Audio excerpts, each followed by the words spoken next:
Hello guys, what's up? So I'm back again for another tutorial video.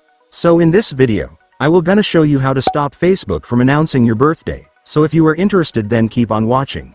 But before all that, if you are new to my channel, consider to like and subscribe for more videos like this, and also, you can comment down below if you have something that you want me to make a tutorial about. So without further ado, let's start the tutorial.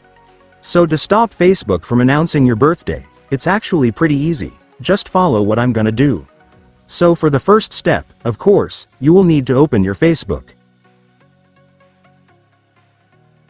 And after opening your Facebook, next, I want you to go to menu.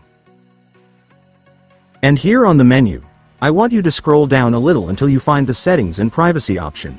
Once you've found it, just go and tap it. And after tapping it, go to settings.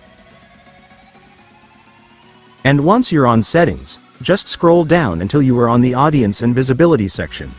So here on the audience and visibility section, you will be able to see the profile details option, which is where you can stop Facebook from announcing your birthday. So just go and tap it. And after that, I want you to scroll down until you find the basic info section.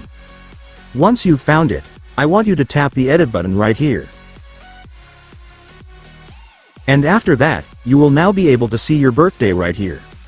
So to stop announcing your birthday on Facebook, you just need to set both of this to only me.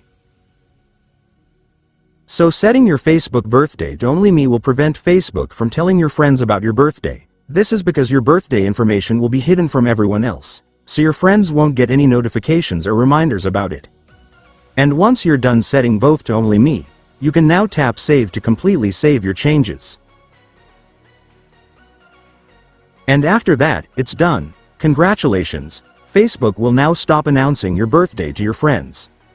And so that's just how you do it, guys. Now that you've watched this video, you can now do it yourself. So that concludes our tutorial video for today. I hope it helped you. Thanks for watching. Goodbye.